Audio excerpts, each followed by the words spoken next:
You ever been laughed at by your own blood? I ain't talking about some harmless joke or teasing. I'm talking about the kind that cuts through your skin, deep into your bones.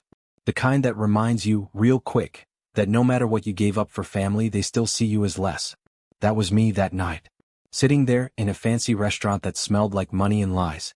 Patricia's family filled the place with their loud laughter and fine perfume, and I, Frank Lawson, was sitting on the edge of it all like a ghost no one invited. Hey, before I get too deep into this, let me ask, where you reading from? And tell me in the comments if you've ever been disrespected by your own family. I want to know if I'm the only one who's been made to feel small by the people who should have lifted him up. Now let me take you back to that dinner. The waiter had just poured wine into Patricia's glass, some brand I couldn't pronounce, and she was going on about some new business her father had closed in Dubai. Her nails were long, painted red, and every time she talked, she waved those fingers like she owned the world. Maybe she did in her own little circle. Her husband, my son Kevin, laughed a little too hard at every word she said. The man had become a shadow of the woman sitting next to him, no spine, no soul. Just a smile shaped by fear and dependence. When I arrived, I was just glad to see my boy again. I had put on my best shirt, the blue one with the small checkers, and my old brown shoes. Not rich but neat. I walked up with a smile, ready to join them. Frank, go sit at another table, Patricia said, loud enough for the whole damn restaurant to hear. This one's reserved for the rich. Her voice carried that sweet poison tone. Her family laughed like it was part of the entertainment. Even my son Kevin looked down at his plate, grinning like he wasn't my blood. That's the kind of pain you don't feel right away, it builds in your chest like a slow fire. I nodded, smiled, and walked over to another table. I ordered a cup of coffee, black. Didn't even touch it. Just sat there, staring at my reflection in the glass, wondering when I became an outsider in my own family story. An hour passed. Then the waiter walked over, holding a folded piece of paper. Sir, this is for you. I opened it. $4,870. Their entire dinner. Patricia and her family were watching from across the room, waiting for my face to drop. I looked at the paper, looked back at them, and smiled. See, they thought they were humiliating me. But humiliation's only real when you let it stay inside you. I pulled out my card, my old debit card, the one I'd been careful with since the market crashed, and I paid the damn bill. Every cent. The waiter looked surprised. Patricia looked shocked. Kevin, he just looked confused. I stood up, buttoned my shirt, and said, "Y'all have a good night." Then I walked out. No drama. No anger. Just quiet. But in that quiet, something inside me broke, and something else woke up. I remember walking to my car, the night air hitting my face. It smelled like rain and regret. And I thought to myself, this isn't how my story ends. That dinner was just a reminder of how far I'd fallen, from the man who once believed the world could be kind to a father begging for respect. But here's what they didn't know. Back in 2010 I made a move. I invested my life savings, everything I had, into something folks called Bitcoin. At the time, I didn't understand it all that much. Just knew it was digital money, something new. My wife, God rest her soul, told me I was crazy. But I felt something about it. Then in 2021 the market crashed and I thought I'd lost it all. Every last dollar. That loss cost me more than money, it cost me peace, my marriage, and years of confidence. But I still held on. Life went on, slow but steady. I raised 2 boys, Kenneth, my adopted son, and Kevin, my blood. And even though Kenneth wasn't born of me, he carried my heart. He worked, helped neighbors, respected family. Kevin, he chased comfort. Married into wealth and thought that made him better. And now, that same boy had looked me in the eye and laughed with strangers about being the poor one. I sat in my car for a long time that night. Hands on the wheel, eyes on nothing. I thought about my wife. About the promises we made before cancer took her during Kevin's birth. About how proud she'd be of Kenneth. About how disappointed she'd be in this version of our youngest son. I didn't know it then, but that dinner, the humiliation, the bill, the smile I gave them, was the last chapter of my quiet life. Everything after that would start moving faster than I could imagine. Because not long after, an email was waiting for me. One that would flip the story they thought they knew upside down. And when it did, they'd all remember that night, not for what they did to me but for what it woke inside me. Atlanta has a way of going quiet after midnight. The noise fades, the cars thin out, and the city feels like it's holding its breath. That night, I drove through it like a man on autopilot, headlights cutting through the dark, mind stuck somewhere between memory and madness. The dashboard clock glowed 11:47 p.m. I could still hear Patricia's laugh echoing in my head. That sharp, fake kind of laugh that's more about showing off than joy. Every time it replayed, it hit me in the chest like a hammer. I gripped the wheel tighter. My knuckles were white and I could feel my heart pushing against my ribs like it wanted out. Funny thing about getting older, you don't really shout anymore when you're angry. You just get quiet. You let it settle, heavy in your bones, until it starts changing you from the inside. That's what I felt driving home that night. Quiet anger. Not the kind that screams, but the kind that plants. The streets were empty, except for the occasional night bus and the soft orange glow of the traffic lights switching between colors. No one was watching. I turned left onto Peachtree Avenue, the same road I'd been taking for 30 years. Same potholes, same lights, same slow drag uphill near the bakery that closed down during the pandemic. The radio was off, but I could still hear something. My wife's voice. "Let people show you who they are, Frank," she used to say. "You don't have to fix everybody. Just watch them." Grace had this way of saying things that sounded simple but stuck with you for decades.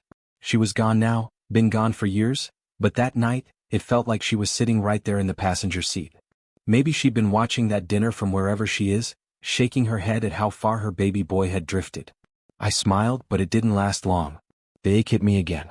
That old, familiar one that lives behind your ribs when you realize you can't go back and change how your kids turned out. When I pulled into the driveway, the house looked smaller than I remembered. The paint was fading and the porch light flickered every few seconds like it was gasping for power.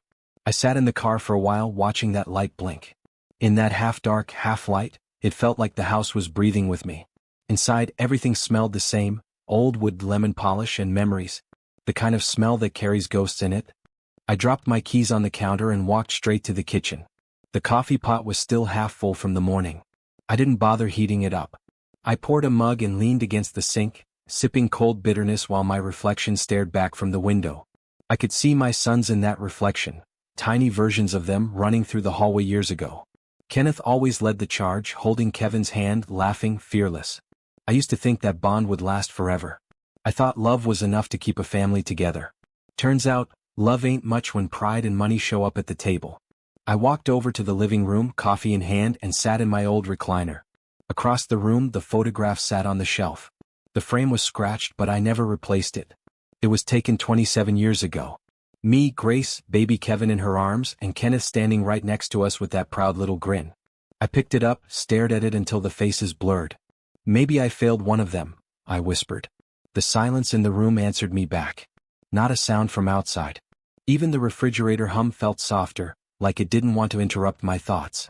I leaned back and closed my eyes. I saw Kevin's face at the dinner table again. His half-smile, his eyes avoiding mine. He used to look up to me. Used to run into my arms when I came home from work. Used to sit on my lap and listen to me talk about the importance of standing tall. Somewhere along the line, that boy started bowing to money instead. I could blame Patricia. I could blame her rich daddy and his world of polished greed. But truth is, Kevin made his choices. I made mine too. Maybe I didn't love him the way he needed. Maybe I didn't see the cracks early enough. Grace's voice came again, softer this time. "You did what you could, Frank. Sometimes they gotta fall before they learn how to stand." I sighed. "He's been falling a long time, baby." Outside, the wind picked up. The tree branches tapped against the window like fingers. It was almost calming, the rhythm of nature reminding me that life moves on, even when you're stuck replaying one bad night. I thought about calling Kenneth. He'd have been up, probably reading or working on one of his side projects. That boy had a mind for business just like his mama had for heart. But I didn't call. I didn't want to hear pity in his voice. Didn't want to turn that night into something for him to carry too. Instead, I walked to the study. The computer was old but still worked fine. I opened my email to clear out some junk, and that's when I saw it. A message sitting in the spam folder.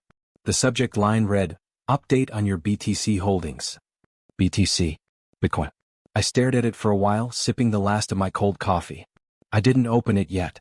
I just sat there thinking about time, how it takes everything from you, but sometimes it gives something back when you least expect it.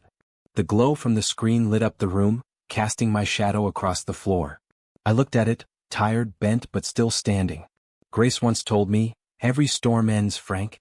But you gotta live long enough to see the sunlight." That night, I didn't know if I was at the end of the storm or standing right in the eye of it. All I knew was something was coming. And this time I wasn't gonna look away. Morning came slow. The kind of morning where sunlight sneaks in through the blinds like it's afraid to wake you.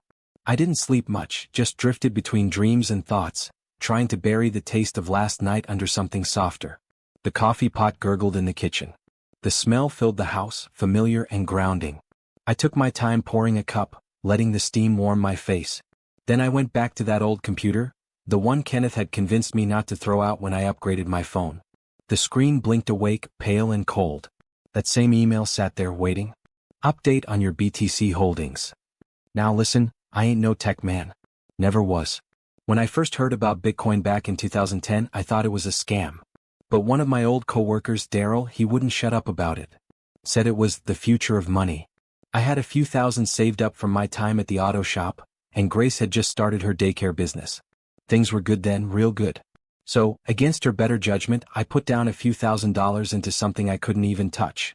I still remember Grace's words, sharp but loving. Frank, you can't put faith in what you can't hold. Turns out she was right for a long time. That money disappeared when the market tanked. Took my hope with it. I tried to forget it even existed. But now, this email. I clicked it open.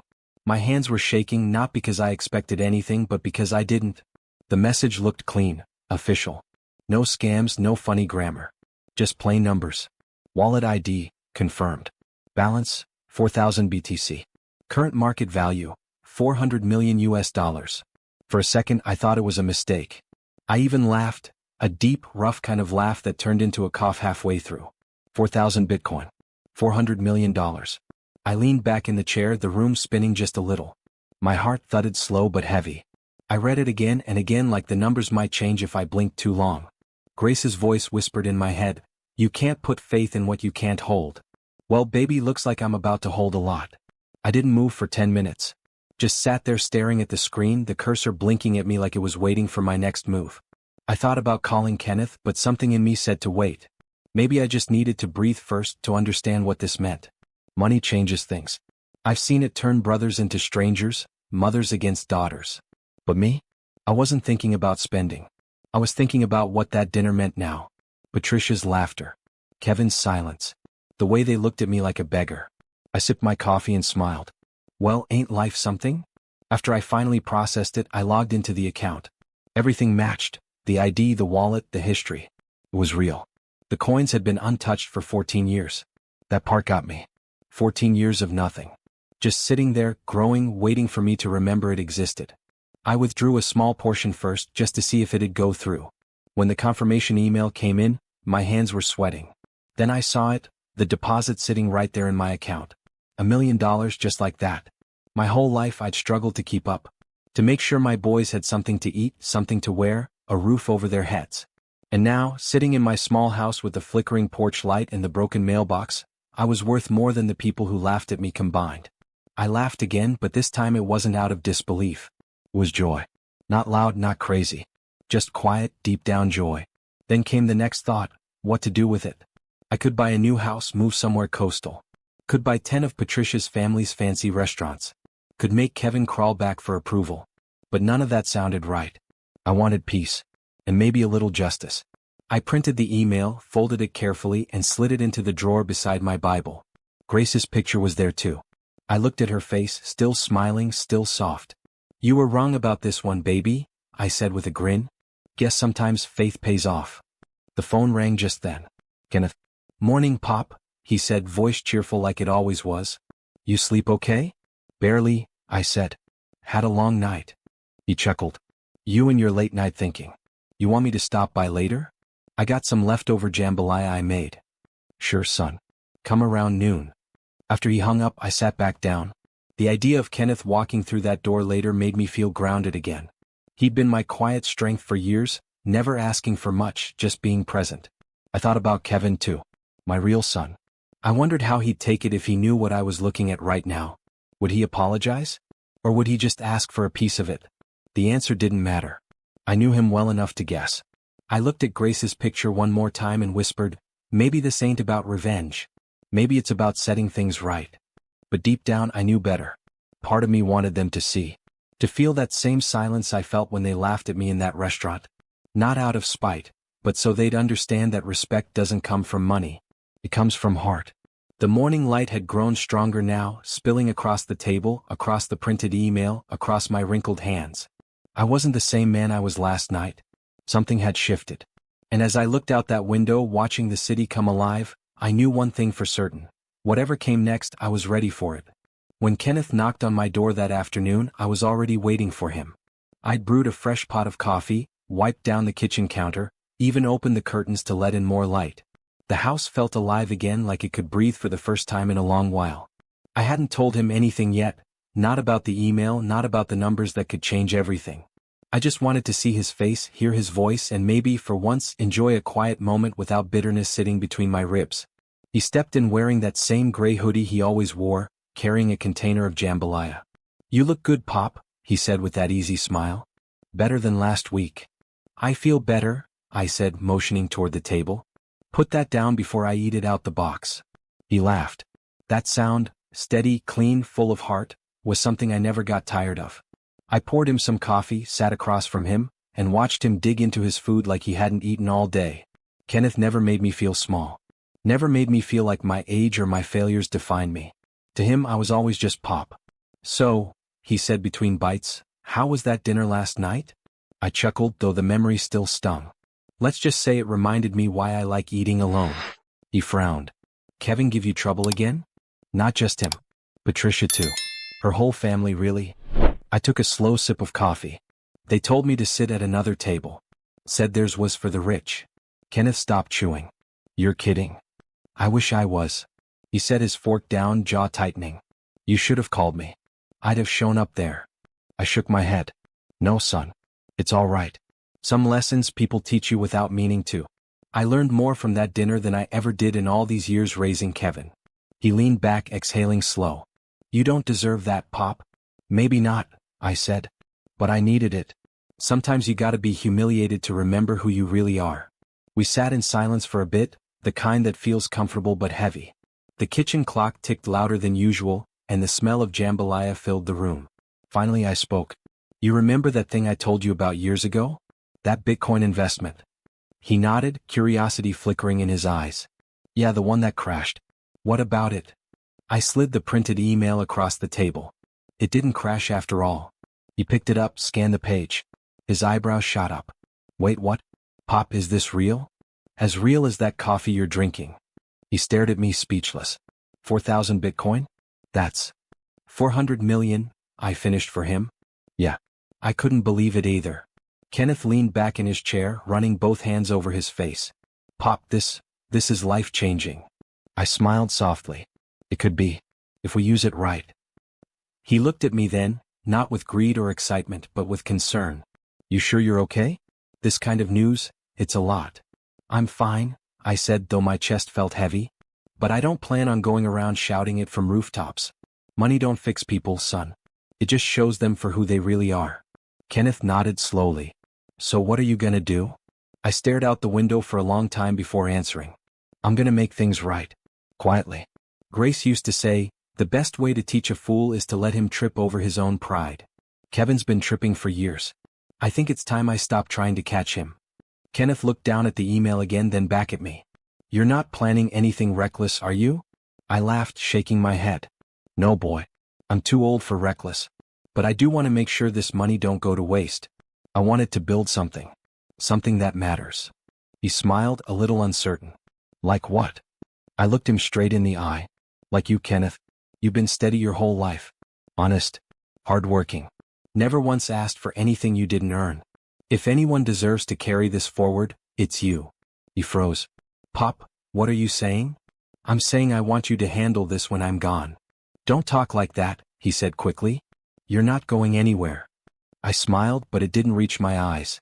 "We all going somewhere, son. Just depends on when our ticket gets punched." He stared at me for a long moment, his throat tightening. "You got checked out lately? Doctor's visits?" I hesitated. "Yeah. Got some results coming in next week." Kenneth's voice softened. "You promise to tell me whatever they say?" "I promise." He nodded, then looked down at the paper again. "Pop, I don't know what to say." "Don't say nothing. Just be ready. I might not be rich in time, but I'm rich in lessons. And I'd rather leave you those than anything else." For a while neither of us spoke. The sunlight had shifted, falling across the table in wide golden lines. I could see a shimmer of moisture in his eyes, and I felt it in mine too. He reached across the table and squeezed my hand. You've done more for me than anyone ever has. Whatever you decide, I'll honor it. I nodded, gripping his hand back. I know you will. When he left that afternoon, I watched him walk down the driveway, tall and certain. He turned once, gave me a wave, then disappeared around the corner. The house went quiet again, but it wasn't the same kind of quiet as last night. This one felt lighter, like a burden had been shifted just enough for me to breathe again. I sat back down, looked at the printed email, then at Grace's photo beside it. You'd like him, baby, I whispered. He turned out right. The clock ticked. Outside, a bird landed on the porch railing, chirping like it was announcing something to the world. I smiled to myself, leaning back in the chair. Yeah, I said quietly. Things are about to change. I knew something was wrong the moment the nurse called me sir twice in one sentence. Sir, the doctor will be with you shortly, sir. That's never a good sign. When they get overly polite, it means the news ain't the kind you walk out smiling from. The room smelled like disinfectant and lemon wipes. I sat there staring at that stupid poster on the wall, the one with the cartoon prostate shaped like a walnut. I remember thinking, so that's the thing causing all this trouble? Funny how something that small can change your whole life. When Dr. Melton walked in, he had that doctor look, calm, gentle voice, but eyes that tell you what his mouth don't want to say. He didn't even sit right away. Just looked at the chart, then at me. Frank, he said softly, we got your results. I nodded. And? He sighed. It's cancer. I didn't flinch. I just leaned back in the chair, staring at the wall behind him. It was like my ears heard it, but my mind didn't want to let it in. How bad? I asked. Stage 2, he said. We caught it early enough. There's treatment, surgery, radiation, medications. It's manageable. Manageable, I repeated, rolling the word around like a pebble in my mouth. You saying I'm gonna live? He gave a small smile. If we move quickly, yes. You've got time. Time. That word stuck with me more than cancer. Time is funny, you think you've got a lot of it until someone tells you exactly how much might be left. Then every second starts ticking louder. I drove home in silence. No music, no radio. Just the hum of my old Chevy and the sound of my heartbeat reminding me I was still here, for now. When I got home, I didn't even take off my jacket. I sat in the driveway for a good 15 minutes, staring at the house. The windows looked tired like me. The garden Grace used to tend had weeds creeping in again. I finally went inside and poured myself a glass of water. My hands were shaking. Not from fear, but from realization. I'd been running on borrowed time for years, thinking tomorrow would always come. Turns out, tomorrow might start charging rent. I went to the living room, sat down in Grace's old chair, and stared at her picture on the mantel. Her smile. Lord, that smile could fix any kind of day. I touched the frame. You hear that, Grace? I whispered. They said I've got cancer. The house stayed quiet, but I swear I could almost hear her voice in that stillness. She'd probably say, don't you dare start feeling sorry for yourself, Frank Ellis. You've still got work to do. I chuckled. Yeah, I know. I know. Later that evening, Kenneth called. Pop, you sound tired. You okay? Just been running errands, I said. You? Good, just wrapping up at work. You sure everything's all right? Yeah, I lied. Just getting old. He paused. You ever gonna tell me what the doctor said? I froze. Who told you I went? You mentioned it last week. I sighed. It's cancer, son. But don't you worry, they caught it early. Silence.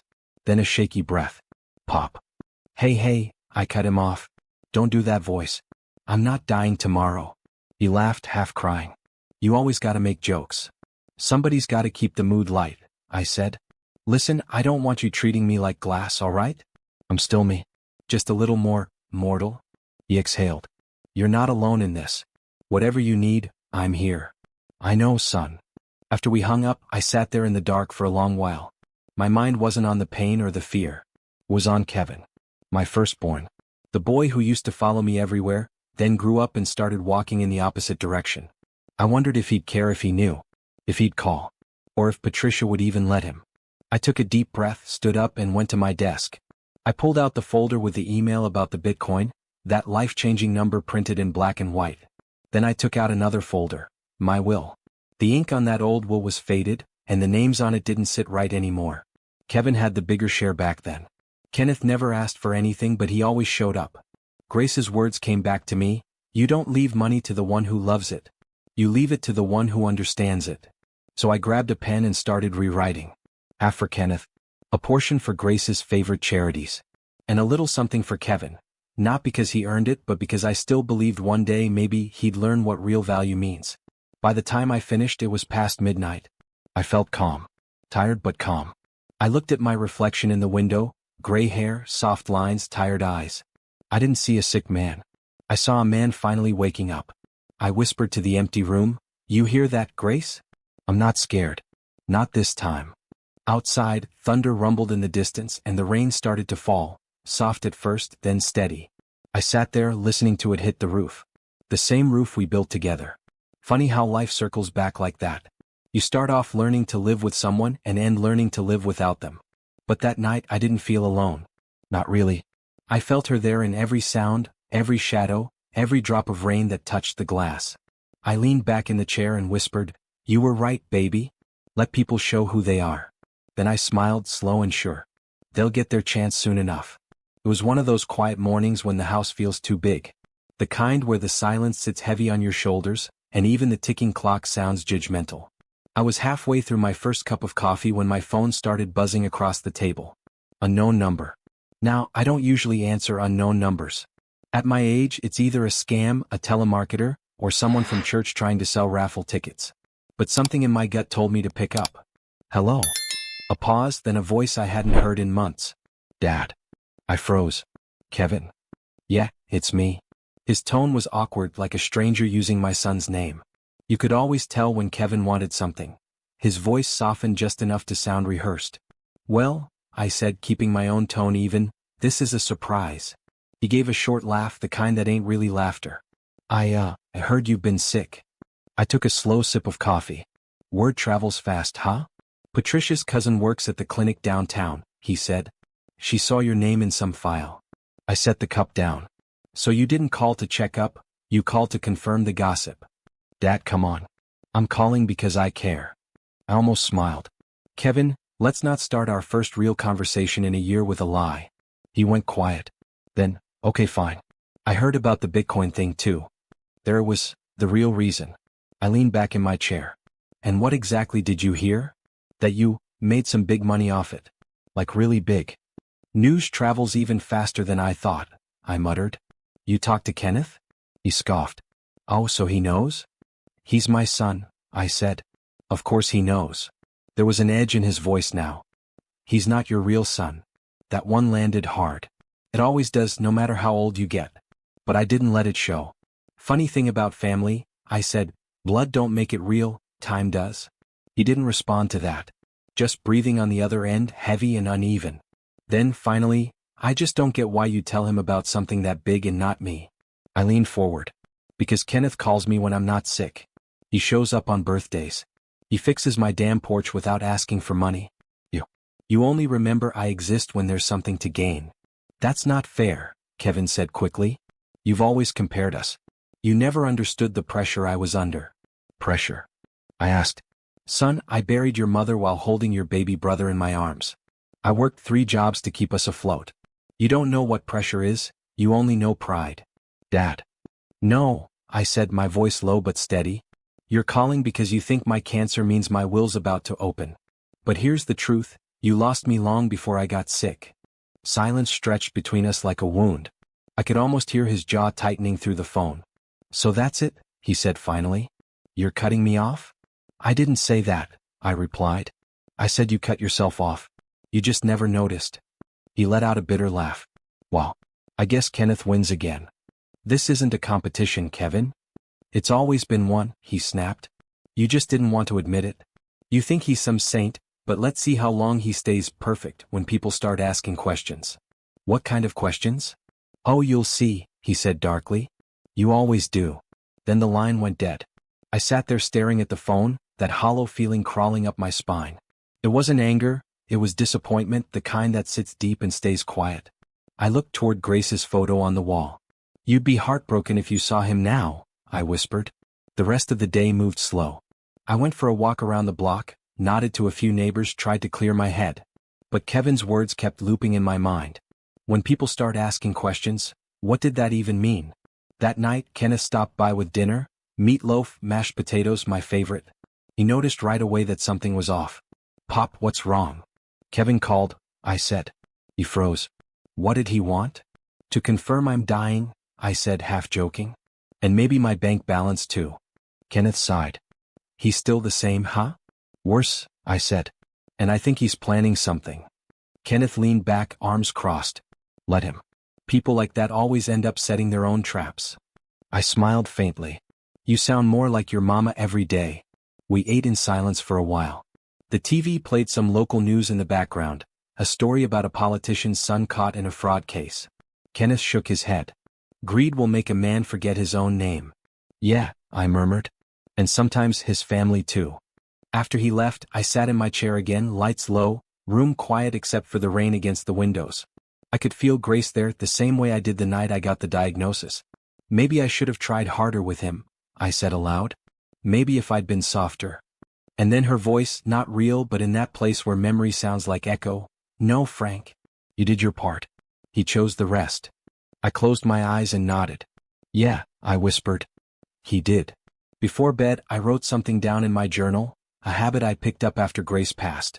I wrote, you can't teach love to someone who's never valued it. You just live long enough for them to realize what they lost. And as I turned off the lamp, I couldn't help but wonder how far Kevin was willing to go this time. You ever wake up one morning and feel like the world shifted overnight, like something in the air turned sour while you were asleep? That was me 2 weeks after Kevin called. The first sign came through a text from Kenneth. Pop, don't open your Facebook. Now, that's the kind of message that makes you open it twice as fast. So I grabbed my glasses, logged in, and there it was, my face right next to a headline that read, Elderly man manipulated into signing away millions by adopted son. I sat there, blinking, trying to understand if I was reading it right. The post was from one of those gossip pages that live off misery and rumor. But the story? It was word for word the kind of lie Kevin would tell. It claimed Kenneth had coerced me into rewriting my will and transferring my crypto fortune to him. It said I was suffering from confusion due to age and illness, and that the adopted son had isolated the father from his real family. The part that broke me wasn't the headline, it was the comments. Another greedy kid. Poor old man, probably doesn't even know what's happening. Blood should come first. I scrolled and scrolled, watching strangers dissect my life like it was a TV show. I could feel my blood pressure rising, my jaw tightening. It wasn't just lies, it was betrayal wearing my son's handwriting. I called Kenneth immediately. Son, did you see that mess online? Yeah, he said, voice heavy. We're trying to report it, but it's spreading fast. Some of Patricia's family are sharing it too. I rubbed my forehead. Of course they are. They'll do anything to keep that boy's name clean. Kenneth sighed. Don't worry, Pop. We'll handle it.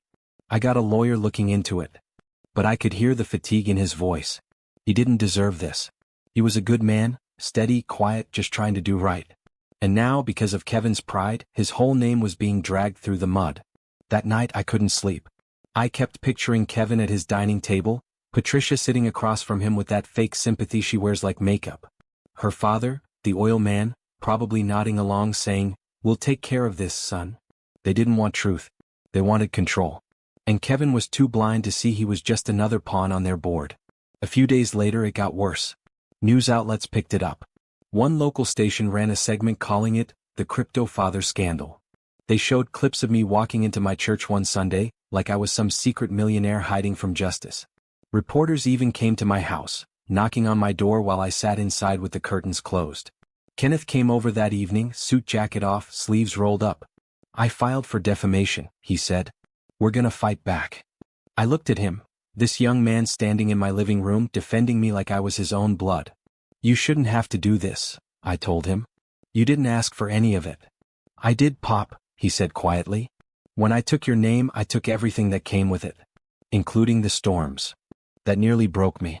Later, when he left, I sat by the window again, staring out at the rain. My thoughts drifted back to Grace. I could almost hear her voice. You can't fix what you didn't break. But still, a father's heart don't stop hoping. The next morning, Kevin showed up at my house unannounced. He looked tired, desperate even, but still carried that arrogance in his posture. Dad, we need to talk. I didn't invite him in right away. About what? The circus you started? He sighed. This has gone too far. The media twisted everything. The media? I said. Kevin, you lit the fire. They just brought the cameras. I was just trying to get answers, he said. You gave everything to Kenneth behind my back. What was I supposed to do? You were supposed to ask me like a man, I said sharply. Not start a smear campaign like a coward. He flinched. You think he didn't pressure you? Your old dad. You're sick. He's probably using that against you. I slammed my hand on the table. Don't you ever talk about him like that again. The silence that followed was cold and final. Kevin's jaw clenched. You're choosing him over your own blood. I'm choosing the son who didn't sell me out, I said. The one who stood by me when you were too busy kissing another man's ring for money. His eyes went dark. You'll regret this. No, son, I said quietly. You will. He left without another word. I watched him drive off, the same car Patricia's father bought him, shiny and empty like his pride. That night, the phone wouldn't stop ringing. Reporters, lawyers, even church friends wanting to know the truth. I ignored every call. I sat in Grace's chair and thought about how fast a lie can run when pride gives it wings. The next morning, I woke up to find Kenneth's face on the news. Cameras flashing, microphones everywhere. He stood outside the courthouse, calm but firm. He said, "My father isn't confused. He's disappointed." It hit me hard, not because of the words but the strength behind them. Grace would have been proud. By evening, social media began to shift. Folks who knew me started posting their own stories. How Kenneth helped the church, how he fixed people's homes for free, how he cared for me like his own.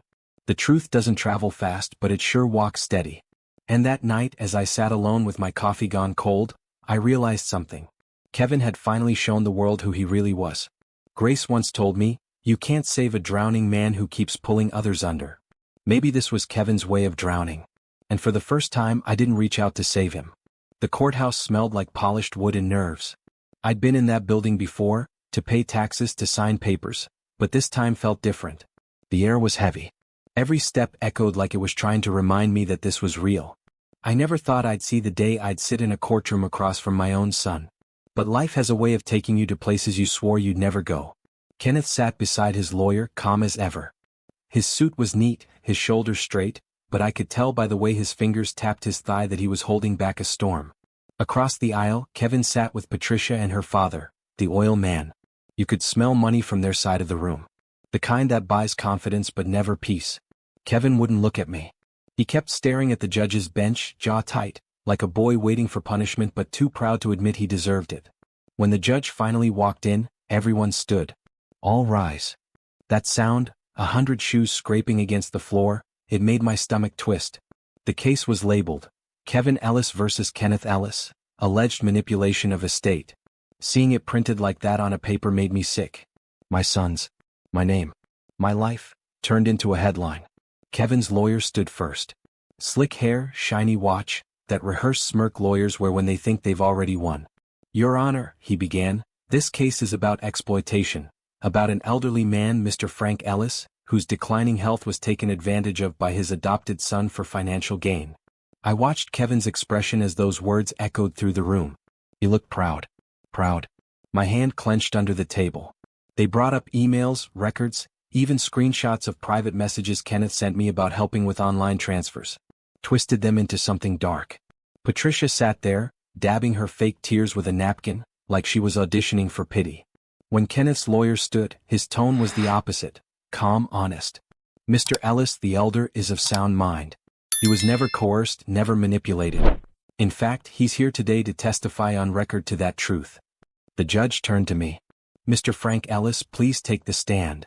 My knees cracked as I stood up, cane tapping lightly on the floor. The courtroom went quiet, you could have heard a heartbeat. When I sat down, the clerk swore me in. Do you swear to tell the truth, the whole truth, and nothing but the truth? I do, I said. Been telling it all my life. Don't see why I'd stop now.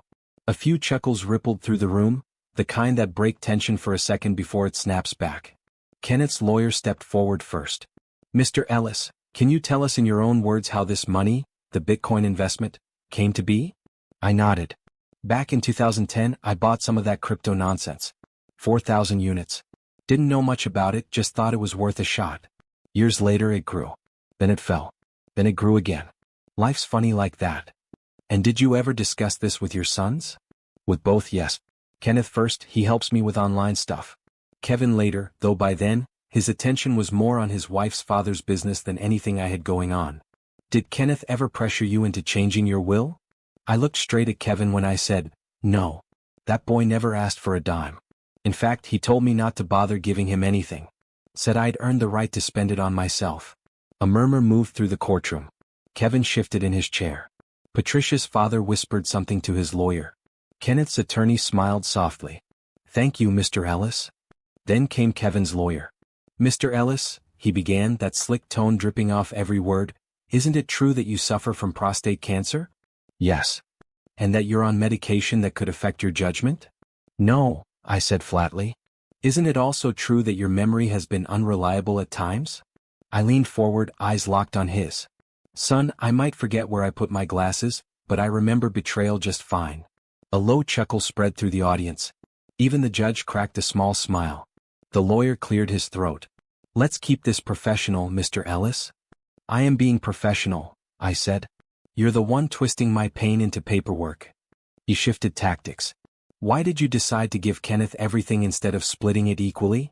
Because, I said, one son loved me. The other loved what I had. Silence. Heavy, unbreakable. Kevin's jaw tightened. Patricia looked away. The judge finally spoke. That'll be enough, Mr. Ellis. Thank you for your honesty. When I stepped down, my legs felt weak but my chest felt light, like I'd carried a boulder up a hill and finally dropped it. Hours later, after more witnesses and closing arguments, the judge called recess. Outside, cameras flashed like lightning. Reporters shouted questions, microphones shoved toward me. Mr. Ellis, do you believe your son betrayed you? Is it true Kenneth manipulated you? What would your wife think about all this?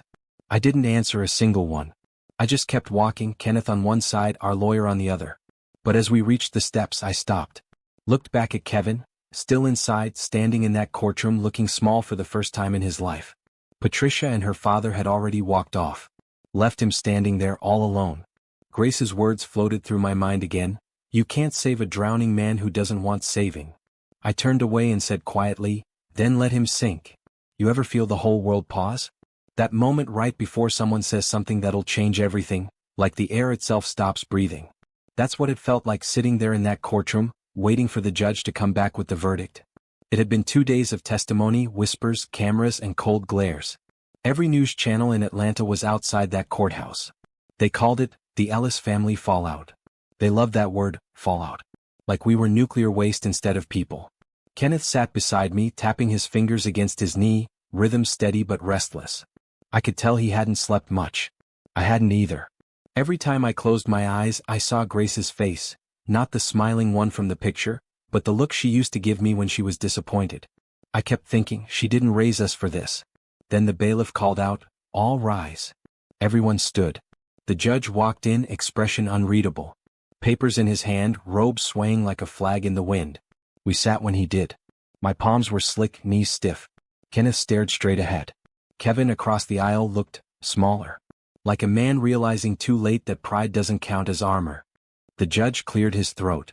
After reviewing all testimony, documentation, and witness accounts, this court finds no evidence of coercion or manipulation on the part of Mr. Kenneth Ellis. A soft murmur rippled through the room. Patricia's father leaned back, jaw tight. The judge raised his voice slightly. Furthermore, the court recognizes Mr. Frank Ellis as being of sound mind at the time of all legal decisions made. The will stands as written. That was it. Just words, clean, official, and final. But to me it sounded like thunder cracking the sky. Kenneth exhaled hard, eyes glassy but proud. My heart felt lighter than it had in years. Kevin didn't move. He just stared down at his shoes. Patricia, sitting next to him, had already begun gathering her purse and coat like she couldn't get out fast enough. Her father didn't look at him. Not once. Then the judge added, as for the defamation countersuit filed by Mr. Kenneth Ellis against Mr. Kevin Ellis. The whole room went quiet again. The court rules in favor of the plaintiff, Kenneth Ellis. Damages awarded, $15 million. The sound that left Kevin's throat wasn't anger, it was disbelief. 15 what? He blurted. Patricia shot him a look sharp enough to cut glass. The judge banged his gavel. Order. Kenneth just sat there, hands folded, eyes low. I leaned over and whispered, you did good, son. He didn't speak, just nodded once. The bailiff announced we were dismissed and people started filing out. Lawyers shaking hands, reporters whispering, flashes going off from the doorway. I stood up slow, every bone in my body creaking but my heart steady. As we reached the exit, I turned once more to look at Kevin. He was still sitting, motionless, staring at the empty bench where his lawyer used to be. Patricia was gone. Her father too. He was alone. For a split second I thought about going to him, saying something, anything. But then Grace's voice came back, soft and sure in my head. Sometimes silence teaches better than words. So I walked out. The air outside was cool and sharp. The cameras swarmed, questions flying everywhere. Mr. Ellis, how do you feel about the verdict? Do you forgive your son? Will you reconcile with Kevin now that this is over? I stopped on the steps, looked straight into one of those cameras and said quietly, some lessons are meant to be lived, not explained. Then I walked down and into the sunlight. The next morning the story was everywhere. The fallen son, Kevin Ellis loses millions, marriage and family. They showed pictures of him walking out of the courthouse alone. They said Patricia's father had cut him off, every account, every investment. By evening she'd filed for divorce. I didn't celebrate it. Truth be told, it hurt to see how far he'd fallen. But sometimes you have to let the tree break before it stops choking the roots. Kenneth stopped by that night with takeout. Pop, he said, you holding up okay? Better than I thought I'd be, I said. Just feels strange.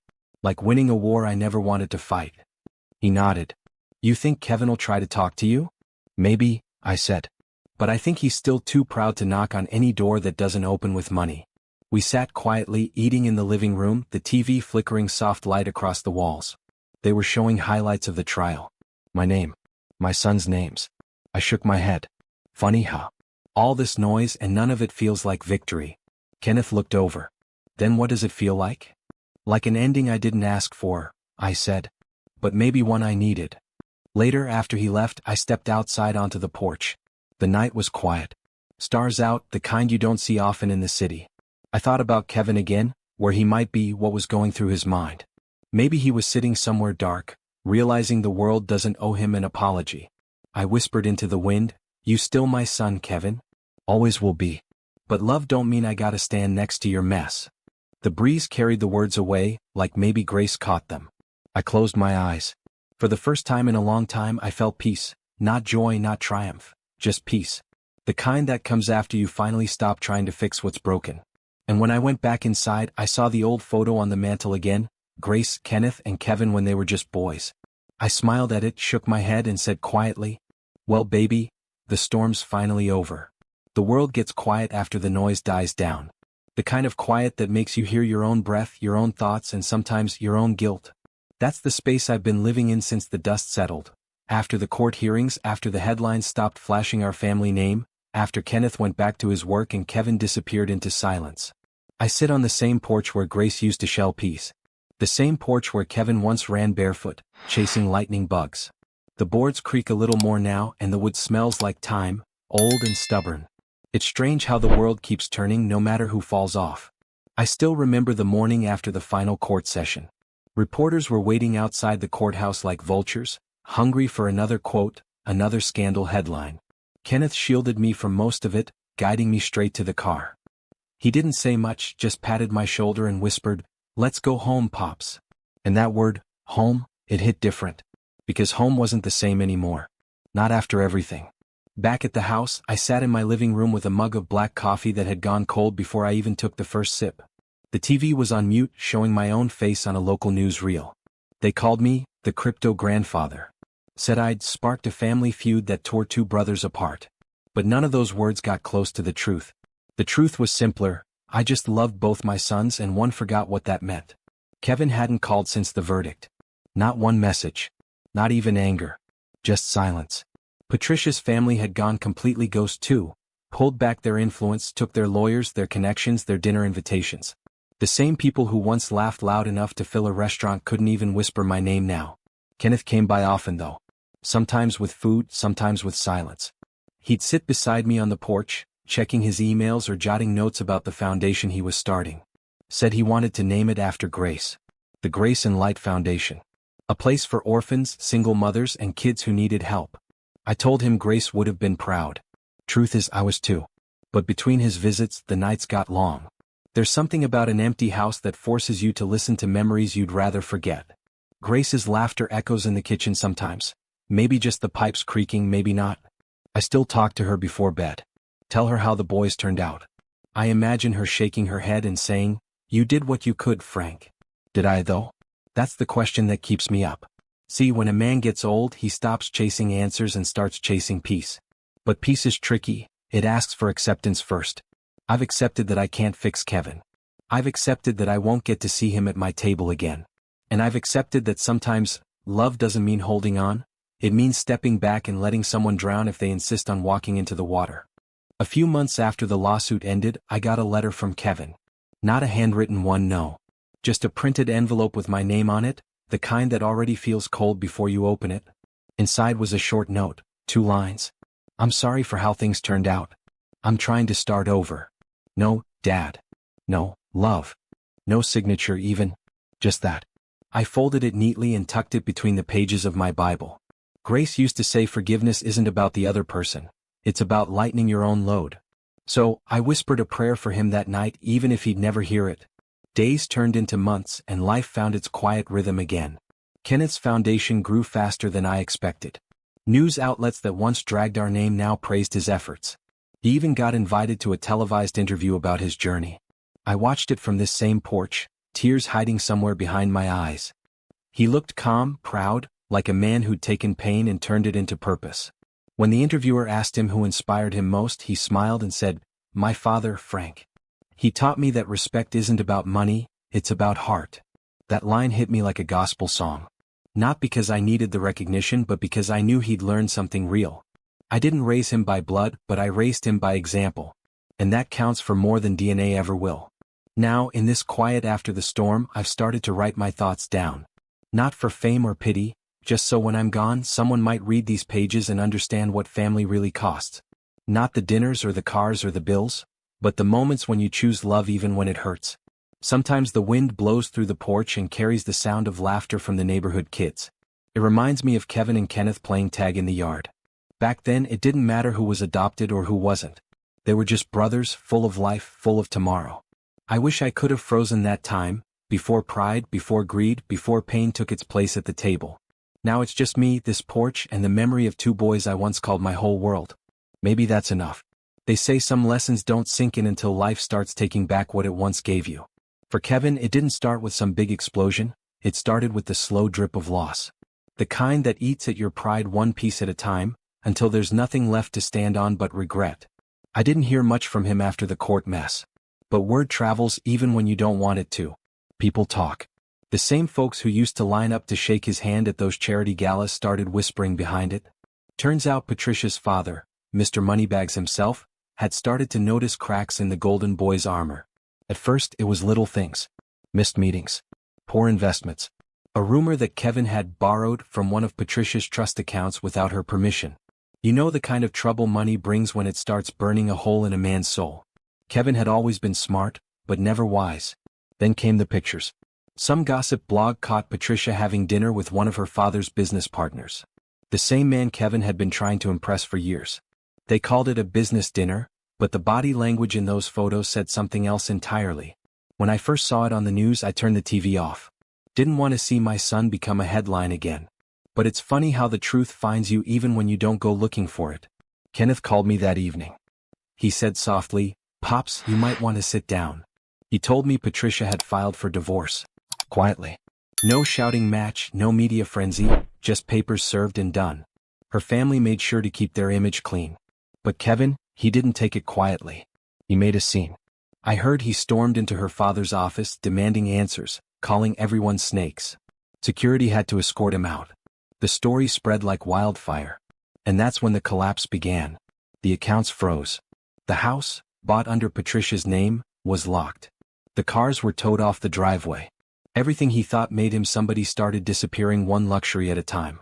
I imagined him sitting there in that big empty house, surrounded by nothing but echoes. That's when it probably hit him, what I'd tried to teach him all along, that wealth without character is just noise. A few weeks later I saw him. Not in person, on TV. The same reporters who once called him a rising figure in finance were now calling him a cautionary tale. He looked thinner. Older. Like the arrogance had been drained right out of him. He was walking out of a courthouse, his head low, jacket wrinkled. The headline read, Kevin Turner declared bankrupt amid divorce settlement. I wish I could say I felt nothing. But a father's heart doesn't stop working just because it's been bruised. One night I got a knock at my door. I knew that rhythm. 3 knocks, then a pause. It was Kevin. I hadn't seen him in over a year. He stood there on my porch, wearing clothes that didn't fit and eyes that didn't sleep. "Dad," he said, voice dry as dust. "I don't have anywhere else to go." The old me would have said come in before he finished the sentence. But I wasn't the old me anymore. I just looked at him, really looked at him. His pride was gone. His suit jacket had stains on it. The same hands that once signed deals were trembling. I stepped aside. "You can stay the night," I said. He didn't argue. Just nodded and walked in. Sat in Grace's old chair like he belonged there and didn't say another word. We ate in silence that night, just reheated stew and cornbread. I wanted to ask him so many things. What happened to the man who laughed at his own father? What happened to the boy who used to beg me to take him fishing? But all I said was, "You hungry enough for seconds?" He nodded again. That was our whole conversation. He slept in the guest room that night. I could hear him crying. Quietly but not quiet enough. The kind of crying that doesn't come from pain. It comes from the moment a man finally realizes he did it to himself. By morning he was gone. Left a note on the kitchen table. "I'm sorry for everything. I'll try to be better." No address, no number. Just that. Months passed. Kenneth told me later that Kevin had been picked up for a minor fraud charge. Nothing big, but enough to land him a few months in county jail. When I heard that, I just sat down and whispered, "Grace, we did everything we could." See, the fall of a man like Kevin isn't a single event. It's a slow, grinding descent. A punishment handed out by time itself. His pride took him up fast, but gravity always wins. Now, sometimes when I walk past the city square, I see people who remind me of him. Nice suit, fake smile, dead eyes. And I think to myself, if only they knew what chasing respect from the wrong people costs. I don't hate my son. I never could. But I've learned that love doesn't mean saving someone from their consequences. Sometimes love just means praying for them while they burn the bridges they built with their own hands. Kevin's fall wasn't the end of him. But it was the end of who he thought he was. And maybe that's what he needed all along. Maybe that's what we all need at least once, to lose everything that was never truly ours. Some mornings the sun comes up softer. The light slides through the curtains like it's careful not to wake me too soon. I sit by the window with my coffee, same chair, same mug, same silence. But something about the quiet feels different these days. Lighter maybe. Like Grace finally found a way to come back home. Kenneth says I'm imagining things, but I know better. Ever since he started the Grace and Light Foundation, it's like her spirit's been walking through these walls again. The house smells of purpose instead of emptiness. Laughter sneaks in sometimes when the volunteers drop by to talk about donations or to ask for old photos of Grace. I give them what I can, though every picture feels like handing away a piece of my heart. I remember the first day Kenneth took me to the foundation building. It was a 2-story structure downtown, an old library they'd bought and renovated. Clean glass windows, cream walls, and the biggest mural of Grace I've ever seen. Her face painted in gentle strokes, eyes closed, smiling like she knew peace even before heaven called her home. Underneath the painting, the words read, "Love is not what we say. It's what we leave behind." That line, it stopped me cold. I didn't even remember saying it, but Kenneth told me I did years ago after Grace's funeral. Guess he'd held on to it. Inside, the place buzzed with energy. Kids laughing. Young mothers sorting through clothes. Volunteers handing out lunch trays. And right in the middle of it all, Kenneth. Calm, focused, greeting people by name like they were family. He looked like he belonged to something bigger than himself. He walked me through the halls, showing me each section. Education, food aid, counseling rooms. "We even have a scholarship fund, Pops," he said proudly. "Named after you." I just chuckled. "Don't know if anyone wants to carry my name around." He smiled. "You'd be surprised." Later he took me to his office. On the wall behind his desk was a photo of Grace and me, the one from our 25th anniversary. My arm around her shoulder, her eyes half closed from laughing too hard. That picture had once hung in our living room, but now, seeing it there, it didn't feel like I'd lost it. It felt like I'd shared it. Kenneth sat down and said, "I think about her every time we open the doors here.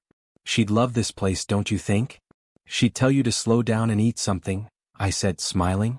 "Then she'd turn around and start running the whole place herself." We both laughed, but there was something sacred about that moment. Like the air itself remembered her. That night when I got back home, I sat on the porch and just watched the sky bleed into orange and purple. The cicadas hummed low, and for the first time in a long while, I didn't feel lonely. Just still. I've learned something in my old age. Grief doesn't go away, it just changes shape. It used to sit on my chest, heavy and sharp. Now it just sits beside me, quiet like an old friend who doesn't need to talk anymore. Grace's absence used to hurt like a wound. Now it's more like a scar, still there, still real, but part of who I am. Sometimes Kenneth calls late at night, tired but excited. "Pops, we got another sponsor," he'll say. Or guess what? Channel 9's coming to do a segment on us. And I just listen, smiling into the phone, pretending I'm not tearing up. He's done what I never could, built something that doesn't just feed one family but hundreds. Grace always wanted that. She used to say, "Frank, if God blesses us with anything, money, love, time, we owe it to someone else." I never truly understood it back then. Now I see what she meant. Every now and then Kenneth brings the kids over, his little ones. Bright-eyed, curious. The girl's name is Lila, after Grace's middle name. The boy, Frankie Jr., he says it's to honor me, but I know it's also his way of keeping us all connected. Watching them play in the yard feels like life's apology for everything it took from me. The other day Lila asked, "Grandpa Frank, did you really make a lot of money from the internet?" I laughed so hard I nearly spilled my coffee. Kids have no idea what the world was like before Wi-Fi and smartphones. I told her, maybe. But money's not the real story, sweetheart. The real story is what you do when the money's gone. She looked confused but nodded like she understood. Maybe one day she will. When I go to sleep now, I still talk to Grace. Tell her about the foundation, about Kenneth's success, about how the garden's still growing even though I keep forgetting to water it. I tell her Kevin's out there somewhere trying to find his way. I don't say much more than that. See, I've realized something. The legacy we leave behind doesn't live in the ones who forget us. It lives in the ones who remember us without needing to be reminded. Kenneth remembers. Lila and Frankie will too. And maybe one day when they stand on that stage handing out scholarships in Grace's name, someone will ask where it all began. And maybe they'll say, with a woman who believed love could fix anything. That'll be enough for me. Now, when I sit here in the morning quiet, I don't just hear the echo of what I lost. I hear what I helped build. Grace's laughter in the walls. Kenneth's determination in every heartbeat of that foundation. A legacy made of love, stitched together through pain and second chances. Yeah. Some mornings the sun really does come up softer. And I think that's her way of saying, "You did all right, Frank." It was a Thursday afternoon when Kevin came back. Funny how the biggest moments of your life don't wait for a special day, they just show up in the middle of an ordinary one. I was trimming the hedges out front when I saw a figure walking up the road, slow and deliberate. I didn't recognize him at first. He was thinner than I remembered, shoulders curved in, face half hidden under a faded cap. But then he stopped at the gate, lifted his head. And I knew. "Afternoon, Dad," he said, voice rough, like it had been dragged across gravel. For a moment I didn't say anything. Just leaned on my clippers and looked at him. The son who once thought he ruled the world was standing there looking like a man who'd run out of places to go. I opened the gate, nodded toward the porch. "Come on then." We sat out back, same spot where Kenneth once told me about the foundation. The air smelled like rain and cut grass. Kevin looked around like he was seeing the place for the first time. "You've kept it nice," he said. I shrugged. "Grace planted most of it. I just try not to kill it." That got a small smile out of him, small, tired, but real. He took off his cap, and that's when I noticed the streaks of gray sneaking into his hair. My boy had aged. Not from time. Time ages you quietly. Guilt, though, guilt chews on you in broad daylight. We sat there for a while, neither of us talking. The wind did most of the work. When he finally spoke, his voice cracked a little. "I saw the news about Kennett's foundation. You'd be proud." "I am," I said simply. He nodded. "I saw your name on the board too. I wasn't sure if I should come by. Yet here you are." "Yeah," he whispered. Then came the silence again. The kind that says everything words can't. He looked down at his hands. The nails were clean, but his fingers shook slightly. "Dad, I just wanted to see you. I'm not looking for anything. Not money, not forgiveness. He stopped, eyes glistening, voice breaking. "I just needed to see you still breathing." I didn't say anything. Just sipped my coffee and watched him fight to keep his composure. He wiped at his eyes quickly, embarrassed. "After I got out," he said, "I tried to make things right. Got a job fixing HVACs. Hard work but honest. Nobody really talks to me now. Not Patricia. Not her folks. Guess I burned those bridges." "Guess you did," I said. He nodded slowly as if agreeing with his own sentence. You know what the worst part is? It's not losing the money or the house. It's walking past a mirror and not recognizing the man staring back. That one hit me. Because I knew exactly what that felt like. Life's funny that way, I said. Takes everything until you finally see yourself clear. Kevin looked at me, his eyes searching. Do you hate me, Dad? I shook my head. No, son. Hate's too heavy. I set it down a long time ago. He swallowed hard, looked away toward the yard. I didn't know how to stop, you know? The showing off, the pretending. Patricia's world, it was like a drug. I thought if I kept climbing I'd finally matter. I forgot I already did. That one cut deep, not because it was new, but because it was honest. I leaned back, watching a pair of robins fly across the fence. Grace used to say the same thing. Said pride's the only poison folks drink, hoping someone else will die. Kevin chuckled quietly.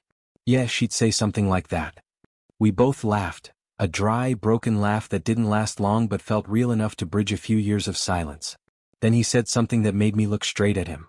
Dad, I know I can't fix the past, but can I come by sometimes? Not as your prodigal son or anything. Just as a man trying to remember how to be your kid again. The words hung in the air. Soft, trembling. I looked at him for a long moment. He wasn't asking for a seat at the table. Just a place on the porch. And somehow that made it harder. Kevin, I said finally, I don't know if we can go back to what we were. But I'm not closing the gate on you. You want to stop by, sit, talk, fine. But I can't build your peace for you. That's on you now. He nodded slowly, tears threatening again but never quite falling. That's fair. We sat there until the light started to fade. The kind of quiet that doesn't sting anymore, just breathes. He stood up, dusted off his jeans. I should go. I stood too, walked him to the gate. He turned before leaving. Tell Kenneth I'm proud of him, he said. I will. And then he was gone. The evening stretched out long after that. I stayed on the porch, watching the road where he'd walked away. Something in my chest felt lighter but not happy. Just settled. Like a wound that finally stopped bleeding. Later that night, I found a folded note under the coffee mug he'd used. It said, "You were right about everything. I just wish I'd listened sooner." I read it twice, then tucked it beside the letter he'd sent years ago. 2 scraps of paper, each one an apology too late. But somehow they didn't feel bitter anymore. Just human. Sometimes peace doesn't look like forgiveness. Sometimes it just looks like finally running out of anger. And that night, as the crickets sang outside my window, I whispered, "That's enough, son. That's enough." They say when you get old, the seasons stop surprising you. You start to recognize the rhythm of things, the way trees shed their pride, the way air turns sharp before dawn. I've seen enough winters to know when one's about to settle in for real. But this one feels different. It's quiet in a way that doesn't ask for attention. Just honest. The mornings hit different these days. My bones talk before my mouth does. I shuffle to the kitchen, turn on the light, and it hums like an old friend. The coffee maker sputters, same sound it's made for 20 years, and for a moment I swear I hear Grace humming along. That same low tune she'd do when she was wiping down the counter. I pause, smile, and mutter, "You still keeping time for me, huh?" The house creaks like it's breathing. The neighborhood has changed. New faces, loud cars, houses painted in colors Grace would have hated. But somehow this little patch of quiet still belongs to me. Kenneth calls every Sunday. No matter what he's doing, board meetings, charity galas, whatever, he makes time. "Pop, you good?" he says. Always that same soft tone, like he's still the kid who used to check if I locked the back door. I tell him I'm fine because I am. I got my chair, my coffee, my radio, and my memories. That's a full house if you ask me. Kevin, though, I don't hear from him. Not for years now. Sometimes I see his name on the news. Kevin Ward, former investor, files for bankruptcy, or Kevin Ward, once son-in-law to the Jennings oil family. The world has a way of stripping people back to who they really are. I don't feel anger anymore. Just distance. Like watching an old film where you already know how it ends. Funny thing is, I used to imagine I'd die angry. Angry at how life turned out, angry at the people who took advantage, angry at myself for letting love turn into silence. But anger's heavy. You can't carry it forever. Somewhere along the line I put it down. Maybe Grace helped me. Some nights, when the world goes still and that winter wind slides under the door, I hear her voice again. Not like a ghost, more like memory-wearing sound. She says things I'd forgotten I needed to hear. "Frank, you did what you could. Frank, the boys made their choices. Frank, let it rest." And I do. I finally do. I keep her photograph by the window, the one from that picnic in '89. She's squinting against the sun, holding a paper plate like it's fine china. Every morning I look at it and say, "You won, Grace. You made a good life out of all this." Winter brings out the truth in people. The trees, the air, even the mirror, they all tell you exactly what's left. Mine tells me this: I'm not rich, not famous, not perfect. But I lived through enough to understand what peace costs. It ain't free. You earn it by surviving every version of yourself that didn't make it here. Kenneth visits sometimes, brings his kids, two little whirlwinds that fill the house with noise again. I sit back and watch them chase each other around the same living room that once held two boys who couldn't be more different. He always says, "Dad, they should know where they come from." And I nod. Because that's the kind of thing Grace would have said too. We drive to her grave every December. I bring coffee for both of us, her cup, mine, and we sit there for a while talking about nothing. Kenneth tells her about the foundation, about how many kids it's helping. I just sit, listening, feeling her there. Sometimes the wind moves the leaves just right and it sounds like applause. There's peace in that. Not joy exactly, but peace. A kind of soft landing I never thought I'd get. Every now and then I catch myself wondering what Kevin would say if he saw us there. Would he kneel beside us, ask for forgiveness? Or would he just stand at a distance, ashamed? Maybe both. But that's his road to walk, not mine. My road's ending right where it should, quiet, with no one left to fight. I keep a little notebook by my chair. Started it a few winters back. I call it Things I Still Remember. Each page has a line or two. Grace's perfume on Sunday mornings. Kenneth's first bike. Kevin's laugh before the world got to him. The sound of the rain the day I paid that dinner bill. Small things, but they matter. They tell the truth better than any big speech ever could. The sun's setting earlier these days. The light hits the photo frame just right, like the house itself wants to tuck me in. I sip my coffee, breathe deep, and think, maybe this is what it means to finish well. Grace's voice drifts through memory one last time. "You can rest now, Frank." And for once I believe her. There's a kind of quiet that doesn't ask permission before it settles in. It doesn't announce itself with thunder or wind, it just arrives, steady and knowing. That morning I woke up to that kind of quiet. The kind that feels like an answer you didn't realize you'd been waiting for your whole life. The light was soft, golden. The kind of light that forgives. My knees ached before I even moved, but I didn't mind. Pain meant I was still here, still part of the rhythm of things. I swung my legs over the bed, the floor cold against my feet, and listened to the house breathing. Every creak, every hum of the radiator, every whisper of the wind through the blinds, it all felt alive. The coffee maker sputtered in the kitchen. I'd set it the night before, same as always. Grace taught me that little ritual. "Let tomorrow smell like something warm," she used to say. I could almost hear her voice now, soft and teasing. "You still take it too dark, Frank." I smiled at that. Some habits you don't outgrow, they just become part of your bones. I took my mug to the window and sat in my chair, the one that's molded perfectly to my back after all these years. Outside, the world was silver, frost dusted over everything, the trees bare and honest. I liked the truth of winter. It never tried to be more than it was. The notebook sat on my lap. Things I still remember. I'd been keeping it for years.